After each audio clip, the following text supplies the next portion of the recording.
right, so here we go, guys. I started it and then forgot that I've promised people that we are going to record these things and upload them to our YouTube channel because I know not everybody can join us live, so to speak. But as I just said before I started recording, it's still going to be crazy. It's still going to be haphazard. That's what it's all about. But I do want to say that unlike our last collaboration, which I started to say, Life on Long Island, this collaboration that I'm doing with John, The Life of Shearing, still trying to keep it in the same vernacular so it's familiar to people. But overall, what I am looking to do is kind of tie this into the Shear and Share tour that many of you know and hopefully love. So I will give credit to John and ChatGPT, of course. So this is, the Shear and Share tour, after the clip. That's what we're calling it. Now, I will tell you guys, even though you've not seen much from me as of lately, because honestly, I just don't have a lot of energy at the end of the day, but I am taking tons of pictures. I am grabbing fleeces, and I've also started interviewing some people. So I've got 2 little interviews that I've done, and just all of the interesting people that I know and talk to and see. So I'm trying to collect these things so that we can get them on our YouTube channel so that hopefully you guys can feel like you're even a little more with me. But as I said, I appreciate you guys keeping yourselves muted. However, the chat is open. So if you've got questions, drop it there. Or regardless of the fact that we're recording this, it's a nice small group, which I appreciate. So just feel free to unmute yourself and just jump right in because this is meant to be interactive. This is for all of you. So tonight we are focusing, of course, on the collaboration that John and I are doing, of which we call The Life of Shearing. Now, some of you guys got Happy Mail today.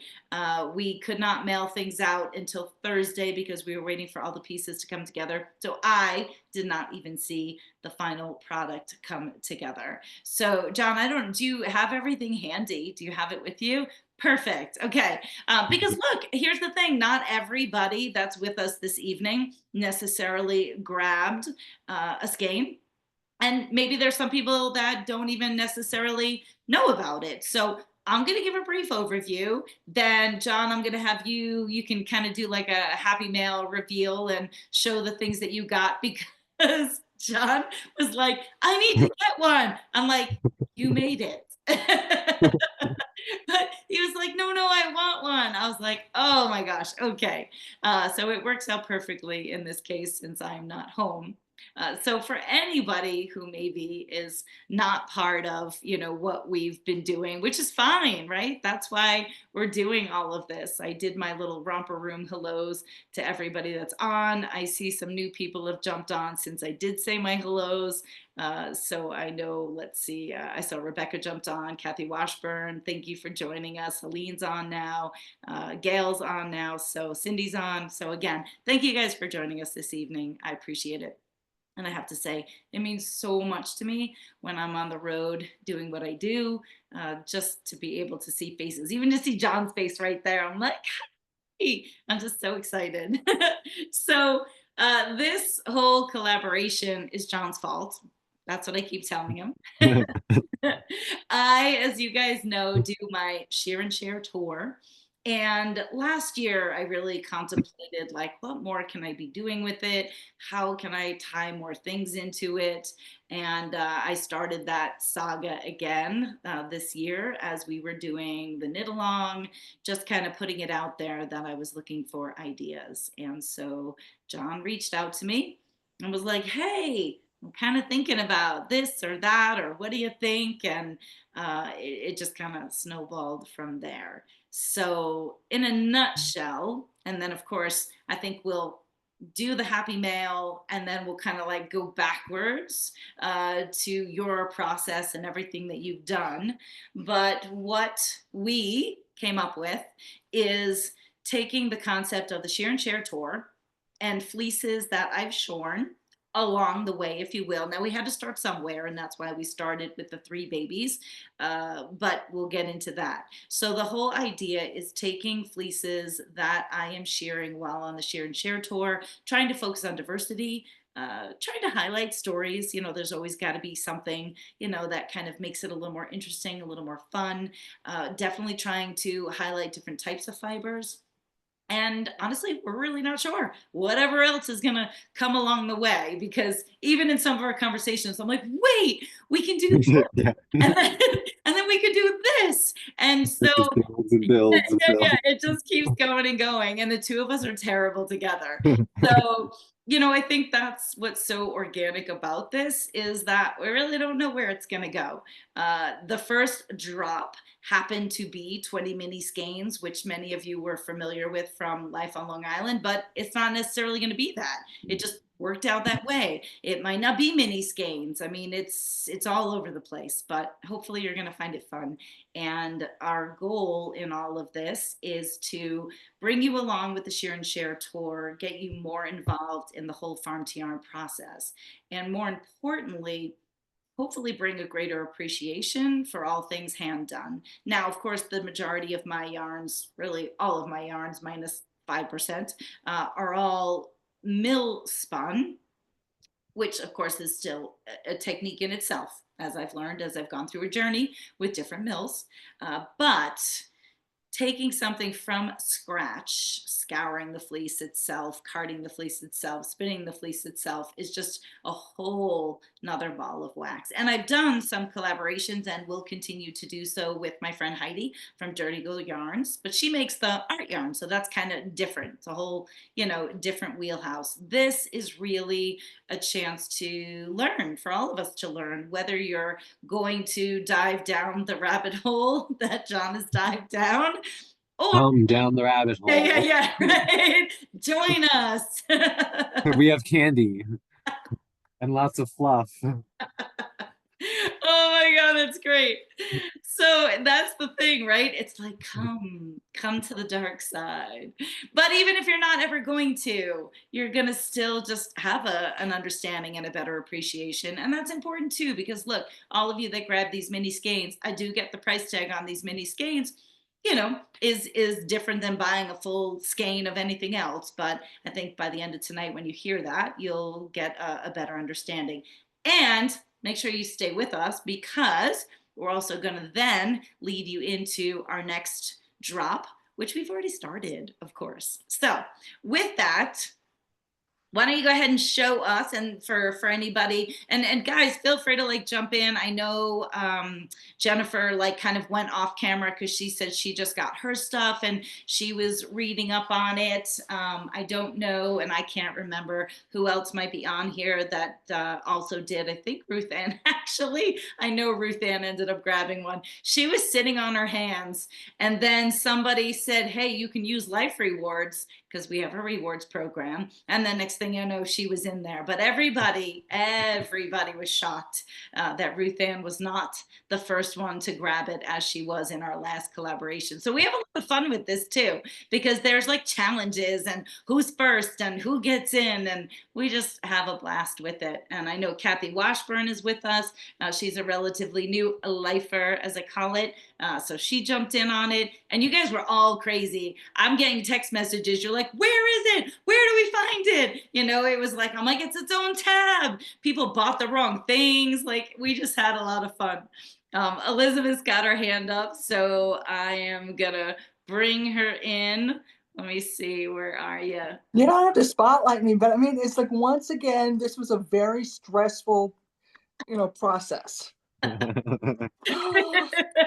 mean, I wasn't the only one. There are other people who said, "Wait a minute, I can't find the link. It's not going anywhere." And it's like, and then I was like frantically pressing it from 8 p.m. and then you said you're fifth, and I'm like, oh my gosh, it's like so I mean, have you ever I know. considered making more of these games so there isn't like this feeding frenzy? Well, and so right. And again, I mean, I'm laughing because I know that it's like I it's just fun on our end. Uh, for you. I know. I'm so sorry to capitalize on the FOMO, right? And yes, so it is fun. I mean, look, too, I've been through this with you guys, but in all seriousness, I mean, John, please take a moment if you would to be vulnerable, to just like share like how much going through this first thing for you meant, because I do think it's important and it's endearing. And I'm tired, and that's making me get verklempt just even saying that. So, but please share. Honestly, and it's almost like I was thinking about it the other day. I don't want to say necessarily validation, but as somebody who's just kind of like been doing this as a hobby and then not really being too enthralled in the community where I have such a large community like you do already, just having other people be like, oh, I really like that, and being into it and just really being about it and about the whole process and the whole collaboration itself. And it's like I said, it was definitely a roller coaster. I went from laughing to crying to on the edge of my seat, staring at my phone, waiting. I'm like, I know she's doing stuff, but I what's happening, what's going on. It was definitely all over the place, and I'm so appreciative, and I can't wait to keep going with this and see how far we go with it. All right. Well, good. And I didn't mean to put you on the spot, but I mean, Oh, again, not at all. while we do have fun with this, guys, John is really putting his heart and soul into it. As many of you know the expression, and by we, I mean me, or I mean John. I do feel like, gosh, I have just a small portion of this. So I just wanted you to know that I know how much it means to him, and how much fun he's having with it. And it's a learning process for him just as well for everybody else. And I've never gotten into spinning as much as John has. So I'm also learning too. So I'm sorry for the FOMO. I'm sorry for the stress. We are hoping, so really to dial back, that's part of the first post that I did, right? Because how many times do I shear an animal and people are like, how much yarn can you make out of that? That's part of the question, right? That we're answering with this Yeah. process. Because I will tell this story and then I'll let you get to Happy Meal. But when I worked at a yarn store in the very beginning of my journey, also, and taught spinning, uh, I'll never forget.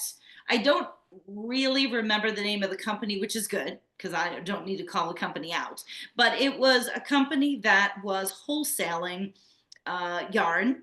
I don't remember if it was hand spun. I don't think it was, but this was back in the day before it was popular to tag your yarns like with animals and things that they came from. And I will never forget, every single one of their yarns was tagged with Andy the sheep. And I'm like, okay, That's a big sheep. right, right, right. Exactly. And I remember from that day, transparency was so important to me. That has stuck with me because while some people would gravitate toward that because, oh, look at Andy. Andy made this yarn, because maybe they're buying just one skein, but I'm looking at it from behind the scenes and I'm like, Andy didn't make all that damn yarn, and whether it was an intentional marketing ploy or who knows what, I just remember that and I never forget it. And I always want to be transparent about things. And so that's why we have so many different lines of yarns and we tag them differently. We call them different things. So that's what's cool about this also, is because like legitimately out of 3 baby fleeces by the time they were skirted, if I remember correctly, which I think I am, it was 387 yards, right? Yes. Yeah, look at that. 387 Three yards. babies. 3 babies, Yeah. 387 yards. Each fleece came in at about a half a pound, definitely not 3/4 of a pound, right? Point 0.6. It was after scouring 10 ounces about each.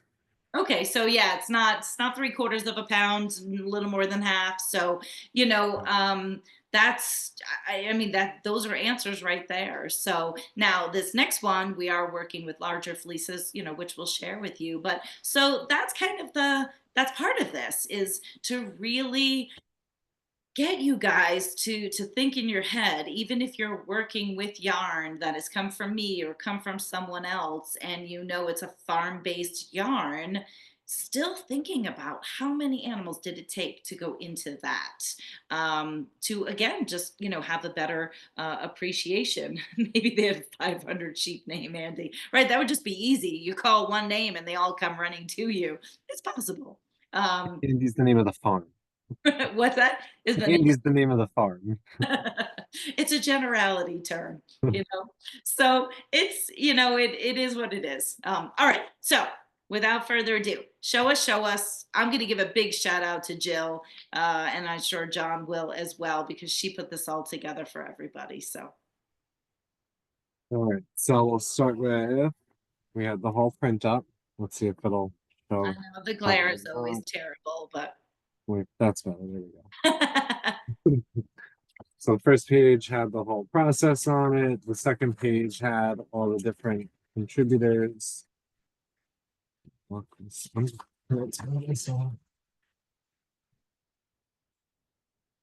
probably better. There we yeah, there you go. go. Had the different animals, the contributors, all the different information about them, their birthdays and all. And then the last page had the coupon information there, and then the Zoom stuff on the bottom. Like, just in case. You Like, had to get it in order to take advantage of that. That was good. so then after that, we And have, again, I will say, while he's pulling out other stuff, so that was a little bit different from what we did with Life on Long Island. I mean, there's kind of two parts to it: John's process and story, and then the animal story that we are piecing together. So definitely a lot more literature, if you will, that comes with it. then next we had the stitch markers. Again, the stamp there. I know, I know. So there were 3 of them, one for each baby, and they came out really, really adorable. Now, John was saying, so John crochets. So he's just like, I'm not really sure. I'm going to have to figure out what to do with them. We did have an option to make them as for crochet. Oh, that one's Gracie, right? Yep. Yeah. I made sure Gracie was in silver, and then the 2 boys were in bronze, just to make it a little bit different. There we go. And this was from Hand Carved Hooks. So just giving a shout out to Rue from Hand Carved Hooks. If you're not following her, please do, especially if you are into crochet. She makes beautiful hand Really nice hooks. carved, some of them are even hand painted crochet hooks, but she did these personalized animal stitch markers for me years ago. So I circled back to be able to get some from her, because I thought it would be perfect for this. So each drop is going to have something a little different from an artisan that hopefully I can introduce you to. And that's kind of where we're going with that. And then last but not least, the yarn. And it's funny because after I got mine today, I sent Jill and Tabitha a text, and I was like, it's one thing when I give you guys the product, but then to see it finished with just like the professional tag and everything, it's a totally different feeling for me as the person who did all this. And then just seeing it's like, this is so cool. It's just, for me, this is so neat being able to see this and like know that this is all this big collaboration we've done, and just the beginning of an adventure and everybody else in joining. It's just surreal almost. I love it. So thank you guys all. I really appreciate it. Well, again, it's this was your inception in a sense. So I really appreciate your enthusiasm, and I appreciate your willingness, because really, guys, the reality is there's no way. We both have an understanding about what we need to each get from this project, and I hope that we I hope that we continue to work together on that. So there's definitely a lot of gratis that John is doing on his point for hopefully whatever education and enjoyment and social following that he's getting from it, and then obviously what we're benefiting from it to be able to continue to contribute to my program. Erin, I'm so sorry you didn't get yours yet. So yeah, there was a little snafu with the mailing of things, so we were hoping the stitch markers were going to get mailed out on Saturday. They didn't get mailed out till Monday, so Jill feverishly put everything together and got everything out on Monday. So postal service, I guess, a little delayed, if that, for those of you living a little farther away. Now, I will just say, sorry for the shameless plug, sorry, my husband's trying to call. I guess he has no idea what I'm doing. I'm like, I'm zooming. So please know if you didn't grab the yarn, which that's fine. Those little stitch markers, I did get extras just because I knew that was new for some people. Um, Interestingly enough, I kind of think in my mind, I thought people will just grab one of each, but it's funny to see like some people just grab Gracie and got multiples of Gracie. So I don't know if people have like animal favorites, but either way, those are there. There's still some extras left over. And then when they're done, they're done. I'm not going to continue with those because we'll probably move on to something else at some other point in time. So just wanted to make mention of that. John, so talk to us. So, guys, for tonight, and I hope and I'm glad that you're using the chat. Again, if anybody has any questions, you can jump in. But I want to really give the floor to John. Aaron's like, mine is always last anyway. I guess you have to take that up with where you live. But I want to give the floor to John, and I'm hoping that there'll be, I know there's interest, perhaps questions, as he kind of, just briefly in a sense, because of course we could go on forever. Kudos to John also. If you've not kept up with his reels and the catalog of the entire process, you can also go back and watch those as well. My bugs. Oh, that's right, Priscilla. I forgot you're in Tennessee. I'm in Tennessee. I feel like we're like sisters. I'm like, I can almost touch you. But I'm on the eastern side of Tennessee. And oh, Ruth Ann, your mail is always stuck. So you know what, guys? I hope this just gets you excited for what you have coming for you.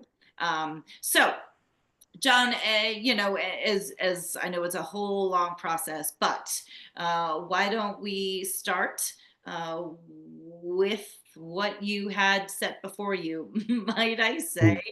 Again, this was his fault. He had actually purchased Nate's fleece from me, of which I paid him back, of course.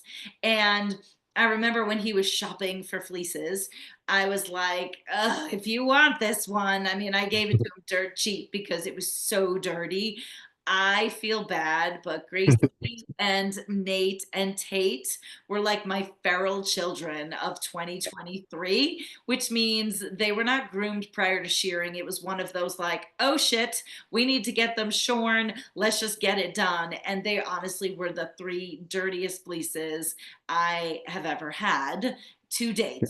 So that was part of where this all started, and I know that added to the work that he had. I did try to skirt Nate's fleece for you ahead of time, but I think Yes, it did help. he still managed to do more skirting than I did. And I thought I dedicated a lot to it.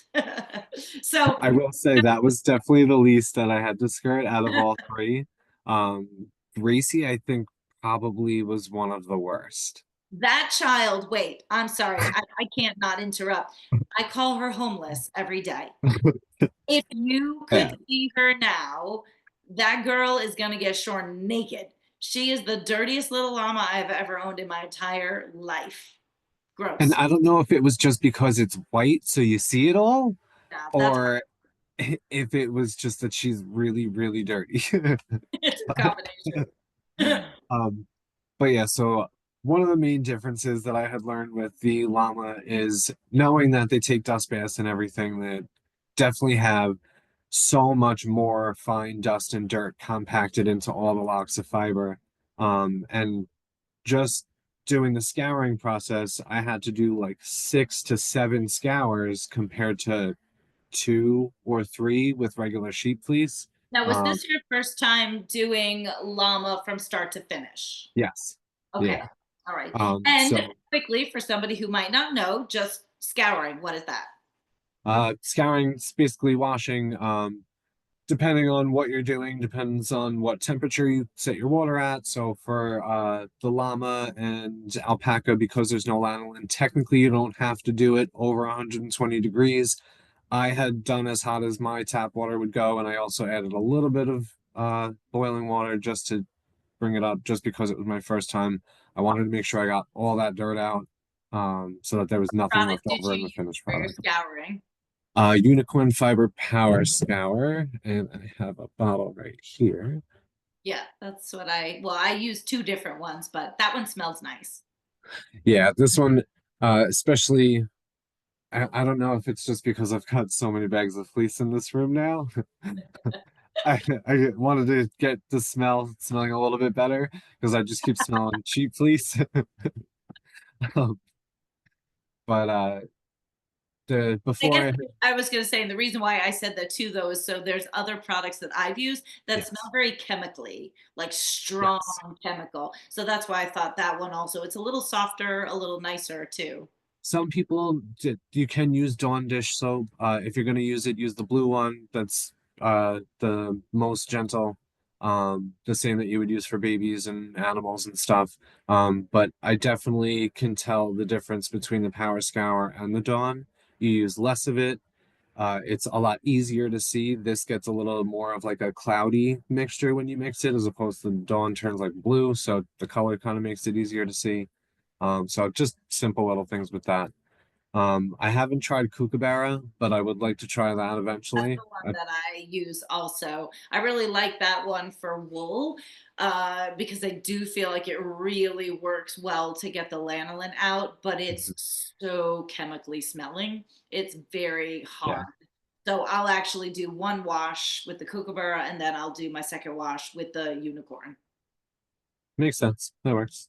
And the other thing too, I always do is I always do the 24-hour cold soak. That way it loosens up all the locks, breaks the fibers up, especially some of the tips. Do I have something? Uh, so a lot of times the tips will get stuck together. So a lot of the 24-hour cold soak will help to loosen that up so it's not all compacted with the dirt.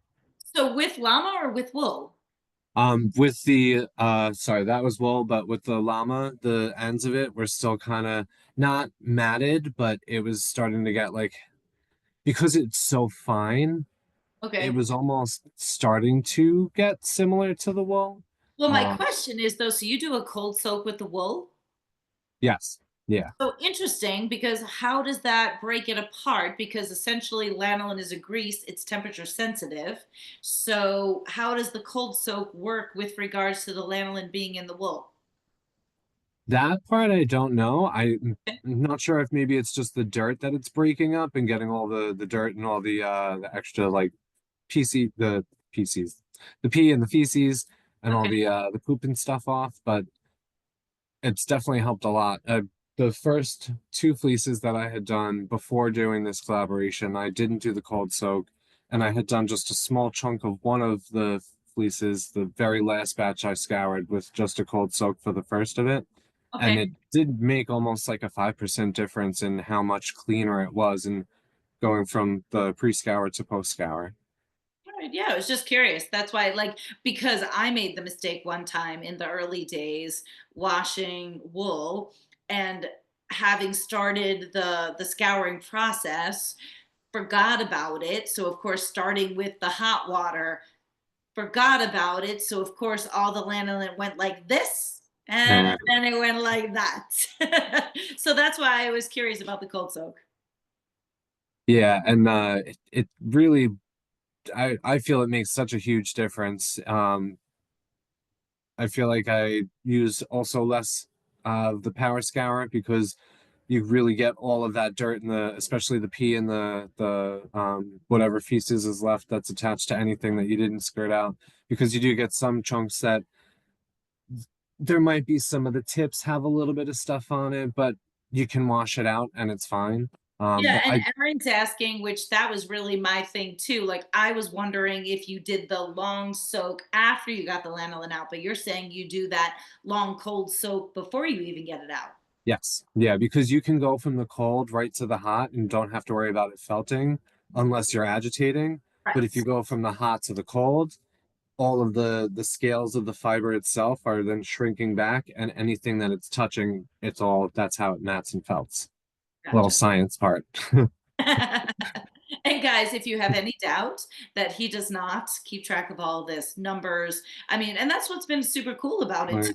Like, Yeah, I was gonna say, so if you want to know exactly like how much the fleece was when he started, then this process, then this process, then, and I love it. I mean, I really do love all that detail. And I even did that when I started getting like geeking out about the curls, trying to keep track of like how much do you actually lose, when you start with the curls and then you wash the curls. And so, it's all interesting. Anyway, all right, go ahead. Which actually really just a quick touch on that. So I think I had mentioned once also, even though each baby fleece I had processed them separately, they all ended up working out to be almost identical from the amount that I started with after skirting, after scouring, and then after combing. It was almost like within zero point 0.2 ounces every single time for each baby. So it also goes to show the process for me, I was pretty consistent with. You sheared pretty consistent on all of the babies too. And So it, genetics also, and fiber, exactly. right? Yeah, exactly. Because they're all, I think all three of them are from within the same family. So Nate and Tate. Well, actually, no. No, No, actually, they all. I have to think for 1 second. They actually all have different sires.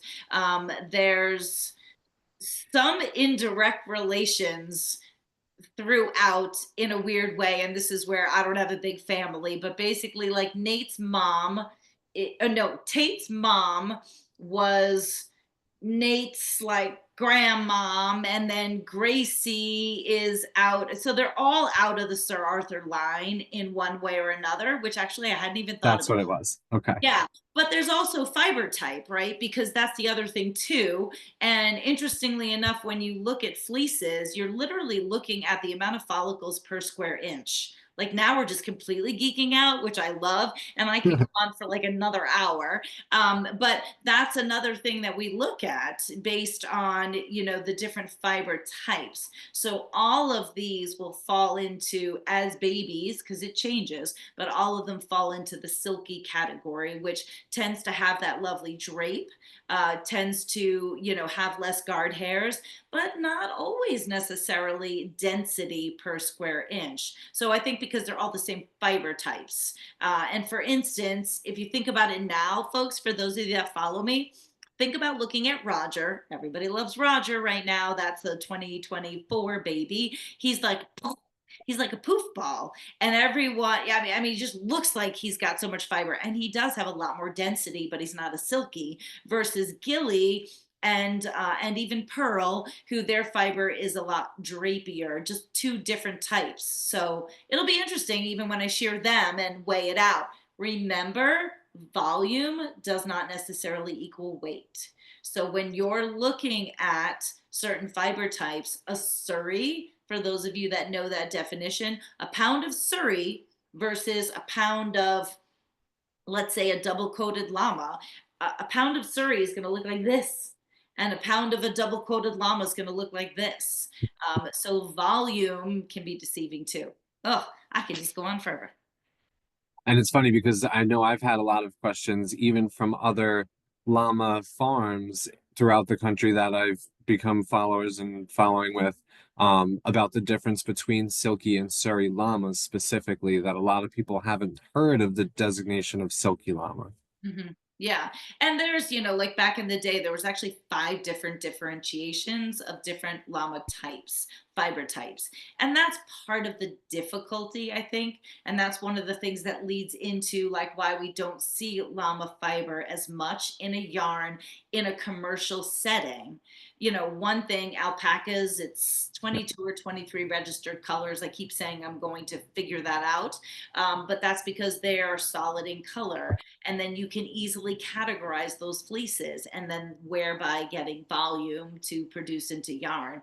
Llama, it's a totally different ball game, and then on top of that we have all these different fiber types. There's no breed differentiation like there is with alpaca, but we still have all these different fiber types. So there's just been a morphing, if you will, from the original llama, which so many of my knitters, not you guys because you guys are with me, but so many knitters are still stuck in the original llama. It's not a fiber animal, versus the new world camellids that we've bred for now. And the 3 babies that you worked with are perfect example, because I mean that yarn is just, it was like butter. literally.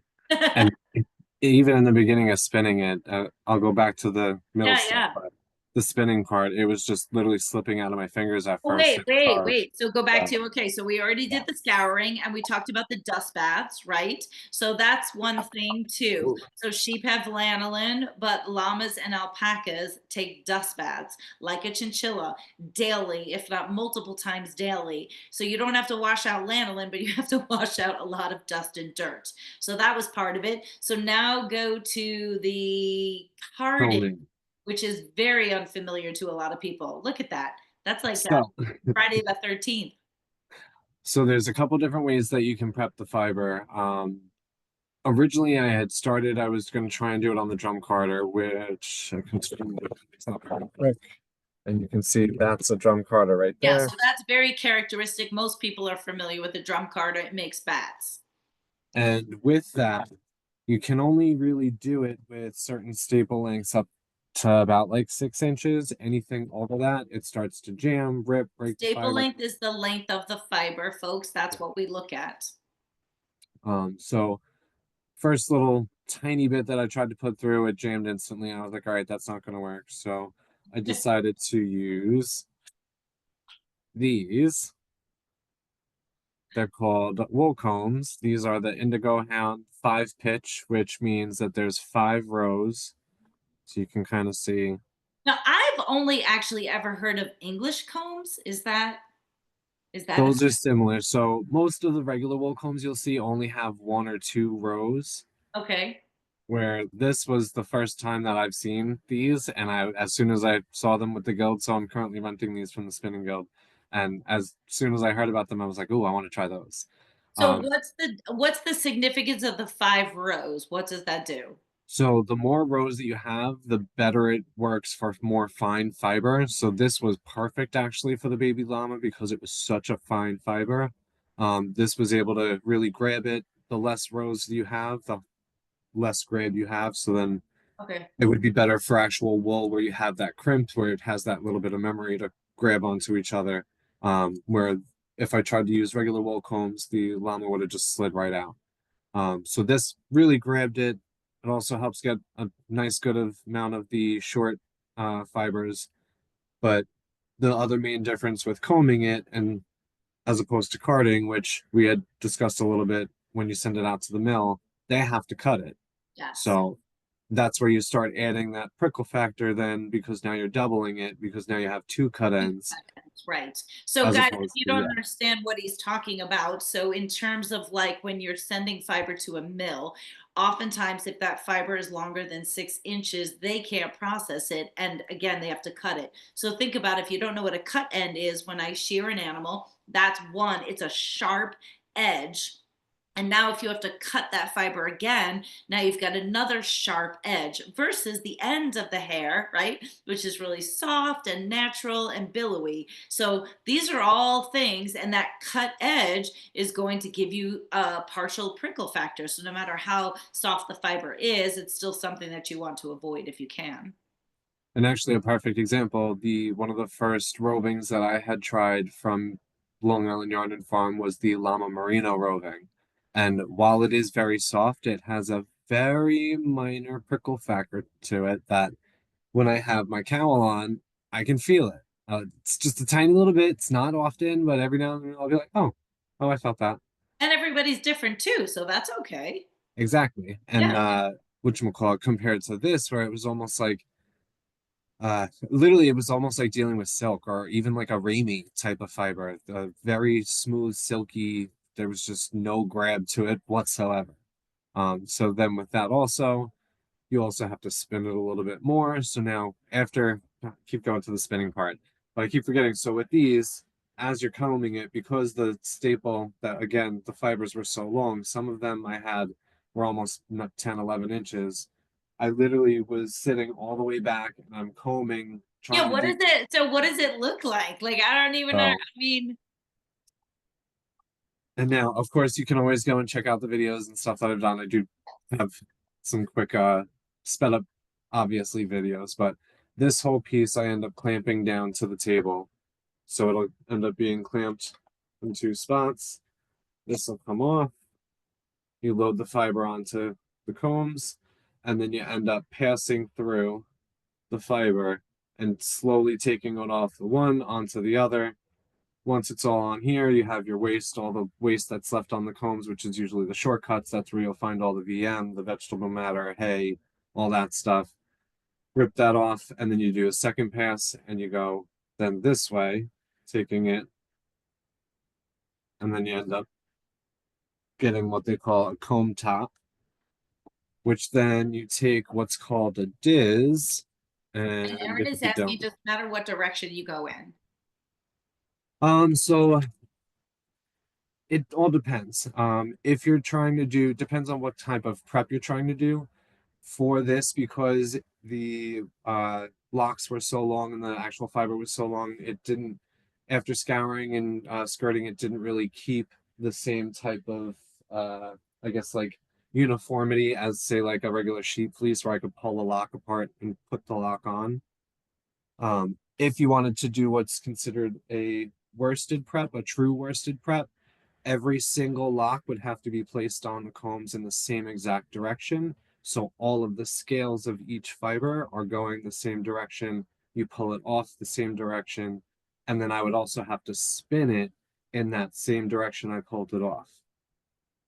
So being that the llama, I couldn't do it that way, it was more of a semi-worsted where it was kind of just a rough lashing where you just take the chunks and just kind of lash it on and grab it piece by piece and let it pull out.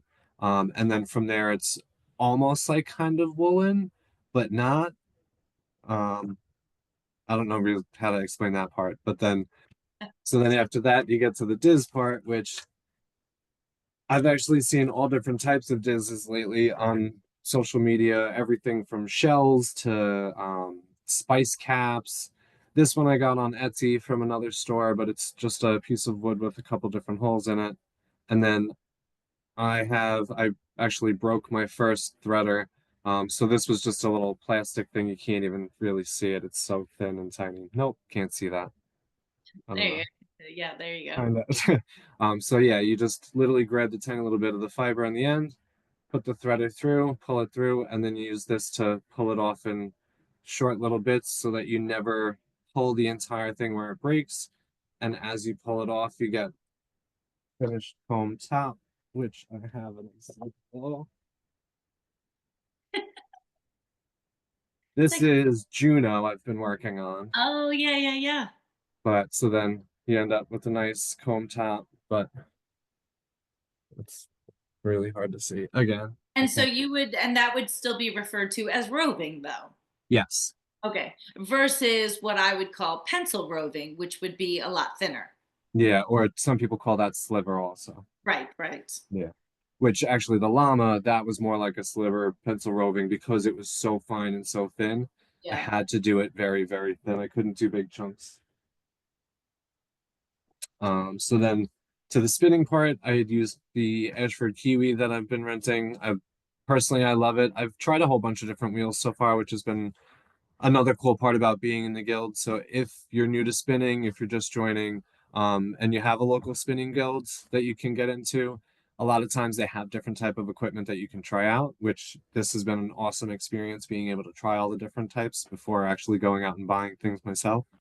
Um, does it matter which direction you comb?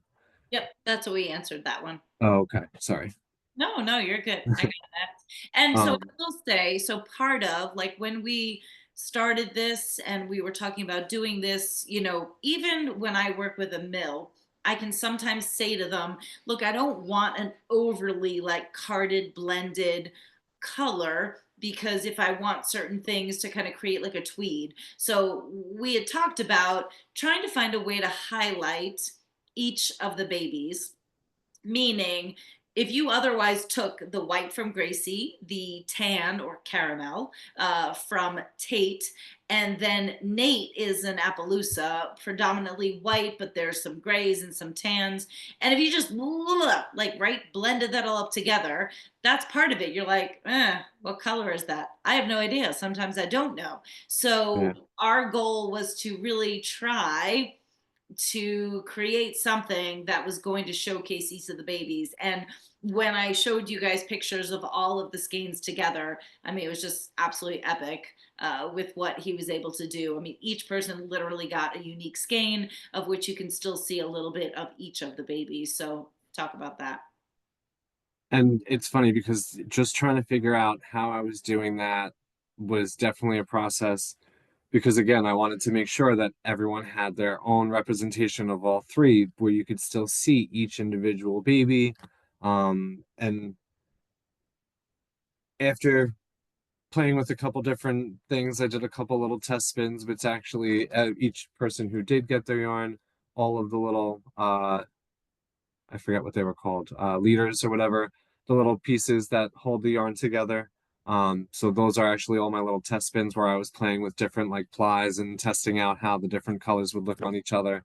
Um, so it ended up working out that each batch that I had combed, as I was spinning it, I just kind of did Nate, Tate, Gracie, Nate, Tate, Gracie, and then when I applied back to it, it ended up working out where each batch was similar in the amount, but it was slightly different. So it wasn't exact variations of the variegation.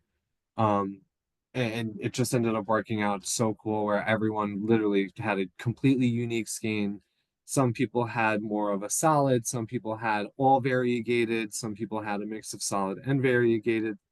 It was just really cool. And as I was starting to do each mini skein, each one I took off, I was just like, oh, this one's so much different. This one's so much different. These are so cool. It really was neat. It was such a cool process. I'm just gonna, Erin, thank you for dropping the actual link. I could have only managed to type in Not House Crafts. Gail asked, so anybody, if you're not already following John, it is Not House Crafts, whether that's on Instagram or on Facebook. Although he is killer on TikTok, I am so not killer on TikTok.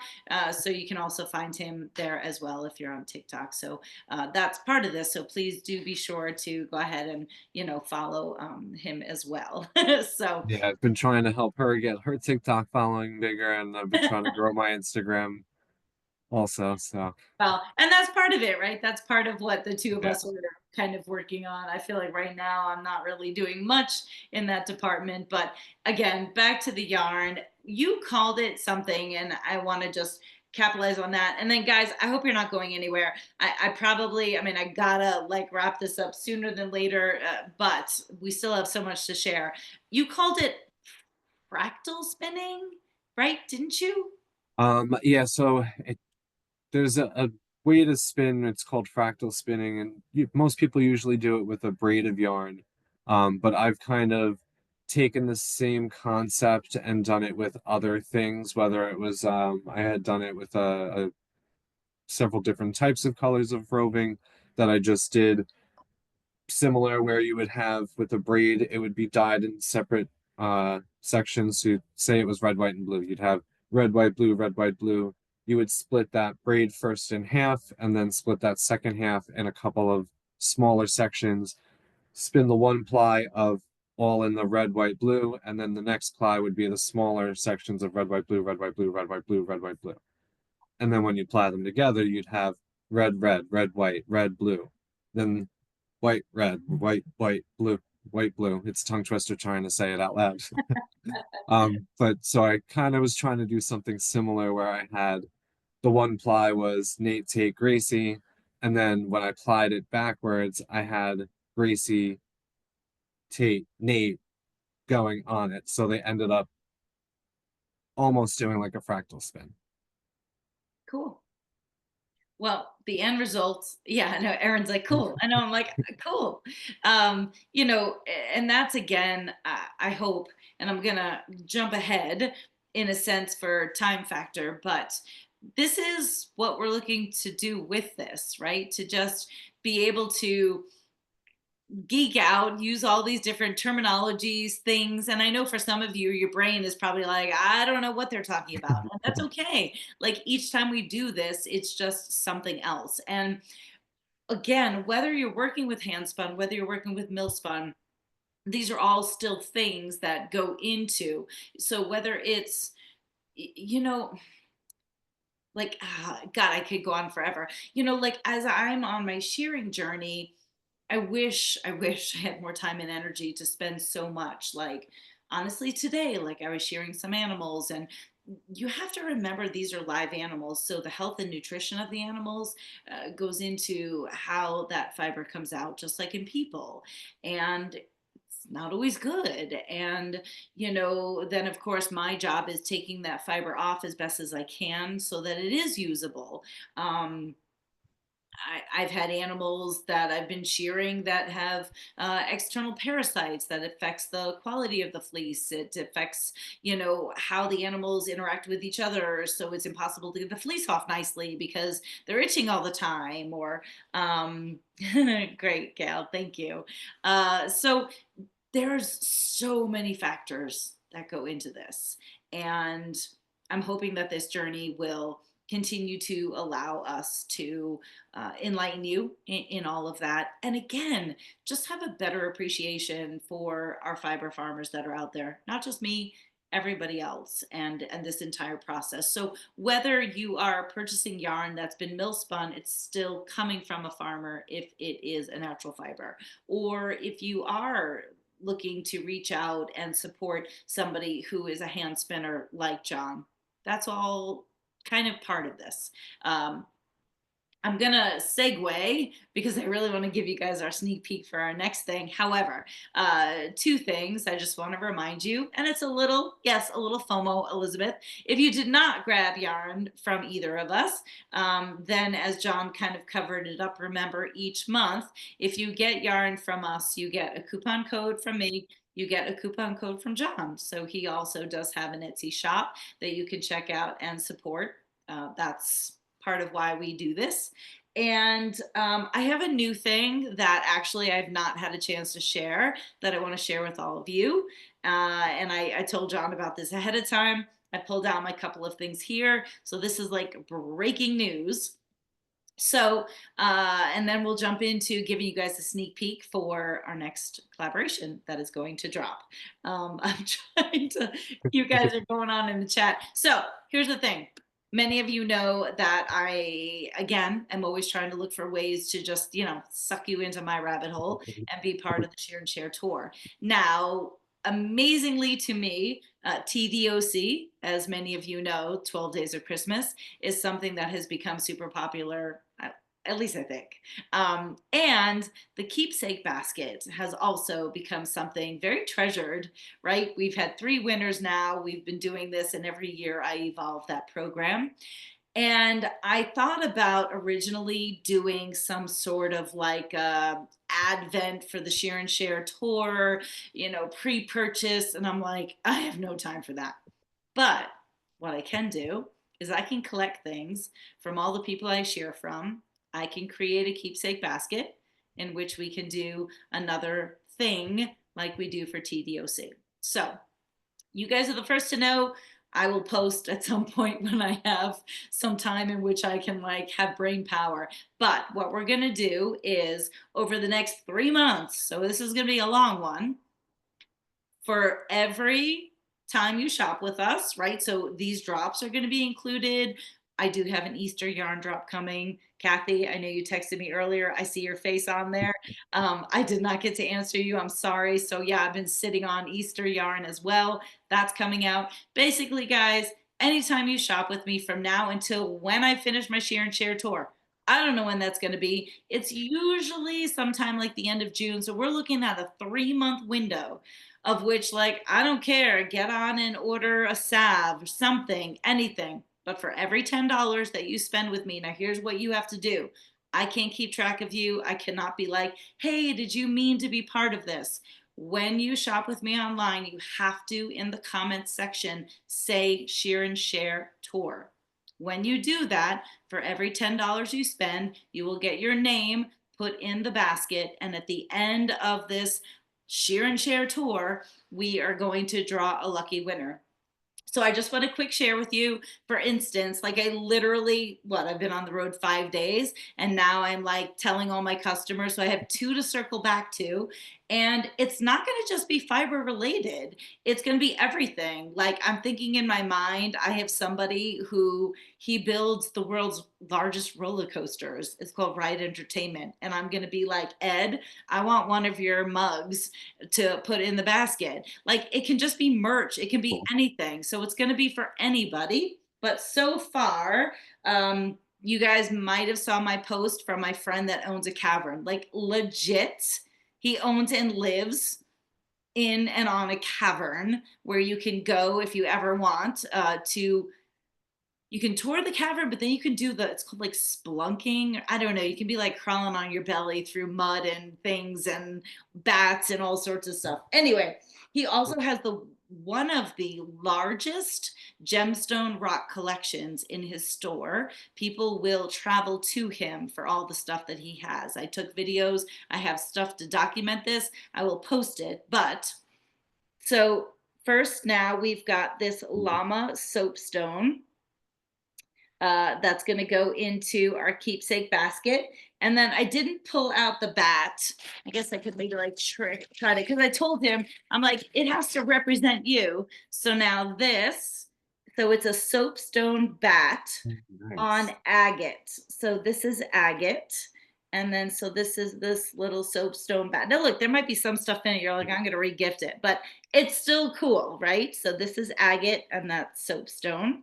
Then the next stop, which is going to tie into our next drop, is that for those of you that have bought Nola or Nora or Juliet, my mill spun yarns, her daughter is a dyer. So I've got 2 mini skeins of yarn that has been dyed by her daughter. So again, introducing you to new people, new artisans. It's called the Unique Sheep.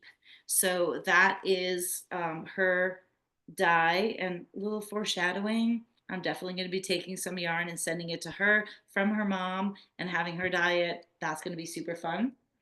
Then I don't know what you guys are saying in the chat.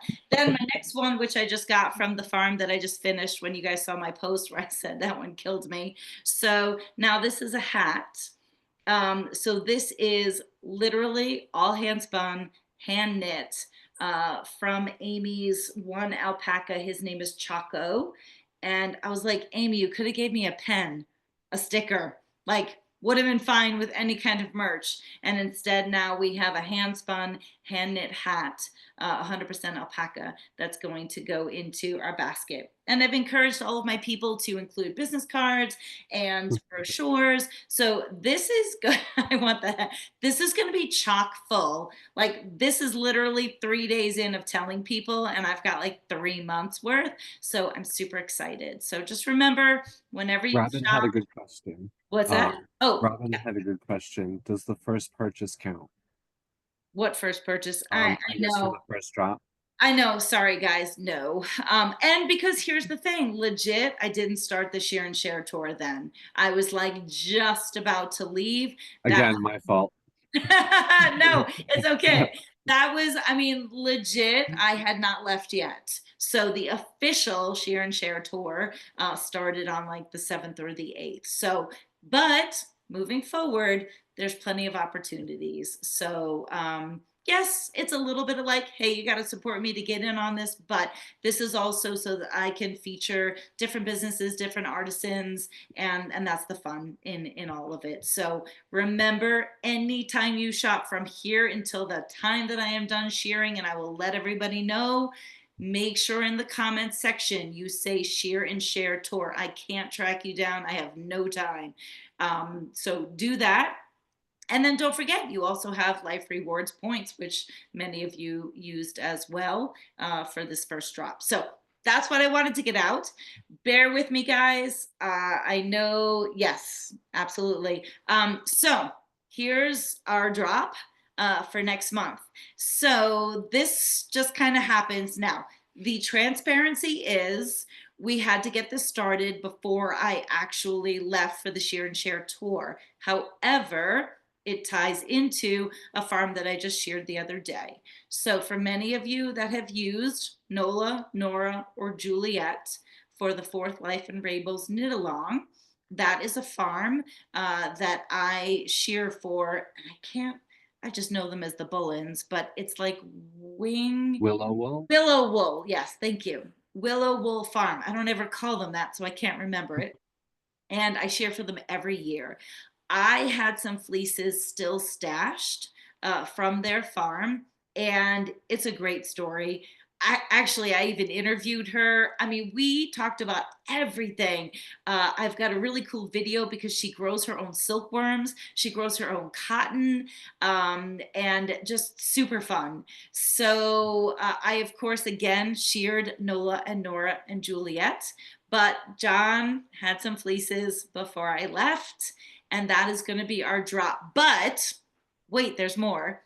Part of this comparison is also going to be, okay, here's the mill spun, which we are definitely going to provide a mini skein of the mill spun Nola Nora with the hand spun that John is going to do of Nola Nora. So again, we can talk a little bit about the differences there. And there's still going to be another goodie to go along with it.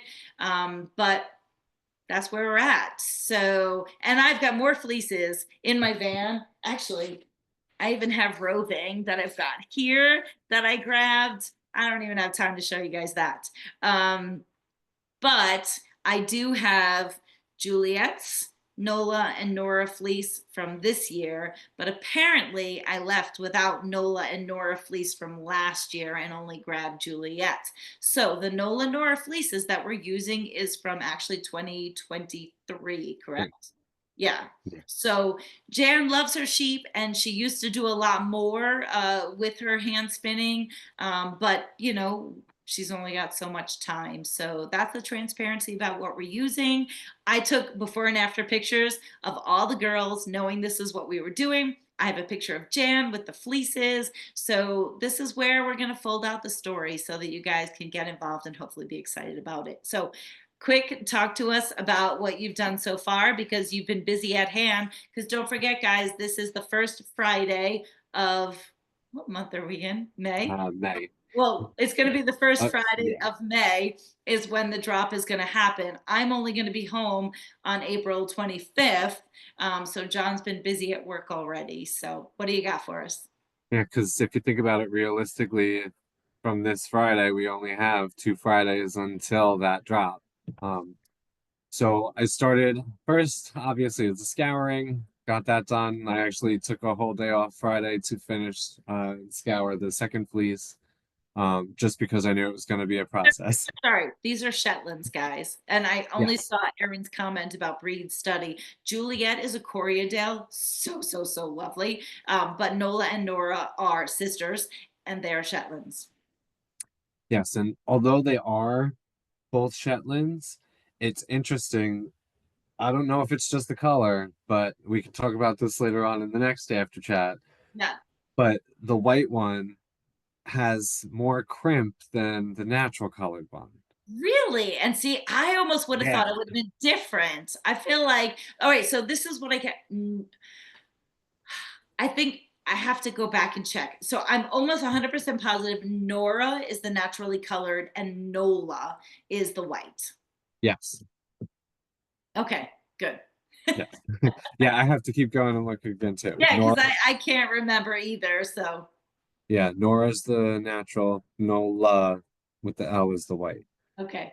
But yeah. So I've already now I'm up to the picking stage where I'm basically separating all the launched fleece. That was the chunk that I grabbed before was Nola, the white, but it's just so soft. I love it. It really is. And again, it's a nice staple length. So most of these are anywhere from 4 to 5 inches for the staple length. So it's nice, long, very lustrous, nice and shiny, nice and strong. Um, but so I'm in the middle of picking and carding those. I've got a nice bat right here. So it's funny because as I'm doing it, I pulled up pictures on your website of Nola and Nora, and I'm like, even the color looks almost the same. I don't know if there was if the mill did the same type of blend that I was doing. Again, we can get into that in the next chat, Yeah, but exactly. And I don't remember how many fleeces I gave them of each or what yeah, I had, absolutely. but yeah, so again, this is where we're at right now. And This those is are the bags. Yes, this is a about a 1 ounce, a little bit more than 1 ounce. And Nice and so, fluffy. Kathy, to answer, yes. So basically, at this point, I would say indefinitely because it's going to be based on people's interests. But the first Friday of every month, at least for the duration, at this point, we have it through July. We are going to be doing some sort of a drop tying into the Share and Share tour. It might not necessarily be mini skeins. We're not sure. But here's the thing is that there's a cost factor. So to make a bigger skein, we either, and by we, that is both of us, either I and John have to eat really the cost that goes into what he's creating, or we just do a lot of mini skeins, which then we've talked about. Like, we don't want to do, you know, 40 mini skeins and then be sitting on them because the interest isn't there. So we really don't know what it's going to look like. We also talked about maybe doing some mini skeins, but then maybe having some roving for people who are spinners and kind of having So that you as mentioned that. an option. So we're just figuring this out as we go along also. But basically, he has two fleeces, one of Nola, one of Nora, and that's where we're rolling with it. All in all, are they going to be the same weight, meaning sport, DK, worsted? I think, and maybe John, you can comment. I know when I was a spinner, it was more about what the fiber spoke to me versus trying to hit a goal. So, Yep. yeah, I don't know if you feel the same way. Yeah, and usually, and it's like I was saying before, I do usually do a few different little mini test spins where it's usually only a couple yards of each one, and I kind of play around with it, and I play with different weights, whether it's a more of a thicker or a thinner single, and I see kind of like how the fiber grabs, and like I was saying with the baby llama, it was so smooth. It took me a good few yards before I finally was getting a feel of just how to hold it and draft it without it bubbling up and with the static. I it was so hard to get a video. I was trying to get a video. It like did this like coning like pop out thing every time I drafted, and it was so weird to get used to just repositioning without all of it flipping back and then like just folding over my hand. As it was very interesting to say the least. But yeah. Yeah, so I think it's, again, in the end, can they all work together? This is what I always say, and if Ruth Ann is still with us, I'm always like, it depends on what kind of knitter you are. And if you're that kind of knitter, if you're a Ruth Ann knitter, you're like, I'm gonna make it work no matter what. That would be our goal. And that would be so cool for people to do projects at the end of the skeins that are created. However long we do this is based on people's interests. Lord knows I'm out here shearing away. So I don't know, just join the ride with us is the best that we can say. So I'm glad. So don't spin llama as a first, second, or even third spin is what I'm hearing. Now, here's the thing I will say. Interestingly enough, for me, when I was learning how to spin, that was what I learned on. And if I teach spinning lessons, which I used to do back in the yarn store, I would use wool because wool has more of what I call a stick to itiveness. Yes. It grabs onto it. That grabby. Yeah. Yeah, exactly. So you're not quite so frustrated. When you're spinning with llama or alpaca, you need what we call lower tension because it's just going to slip away from you. And sometimes, of course, that's frustrating. So it's interesting. But if that's all you have and that's what you learn on, I think, and I'll probably use this to kind of like end on. For me, I will just remember you have to do what inspires you, no matter how difficult it is. And when I first, for instance, started learning how to knit, I spun before I knit. I was afraid to use my own hand spun. So now I'm like using, sorry, Michael's, I'm using like Michael's yarn, and I was using like cheap needles and like crappy stitch markers. And I just was not inspired, and this is a true story. I was not inspired whatsoever. It did nothing for me until then I switched to lantern moon needles, which I don't think they're around anymore. Just gorgeous wood needles. I had fun stitch markers, and then I used my yarn, and that made all the difference. So I think those are things that you need to keep in mind. You can rip yarn out, it's not going to die, right? It's going to be fine. And it's going to get fuzzy, but you know what? It gets fuzzy once you wear it. So just do what inspires you so that you want to continue with the journey, no matter what that journey is. They're back. That's good to know. I love those needles. I love lantern moon needles with a passion. Just so beautiful. But I'm going to give a big shout out to my friends. Oh, I have the most gorgeous, beautiful kitty that just joined me. Indian Lake Artisans. I will say, if you're looking for beautiful wood needles, and they have hexagonal needles. So if you have a little bit of arthritis and grabbing onto needles are difficult for you, they hand make all of their needles, and super cool to work with. I actually have them as my circulars. Gail, thank you for joining us. We got to wrap Thank up you. soon. I don't know if this kitty will let me pick it up, but you want to talk about colors and color patterns? So beautiful. Can you come here? Do you like to be picked up? What do you think the micron count is on it? I don't know, but look at this. Look at this cat. Oh, Look at my cat. so cute. My head eaten off. It's so beautiful. You're so Like, maybe we'll be spinning cat next. I did try to spin dog once. It sheds I more did than a too. damn dog. Let me tell you that. Anyway, guys, the kitty, I know. I wonder if that is the cat that goes in the sauna. I'm telling you, if I cook a cat tonight, it's not my fault.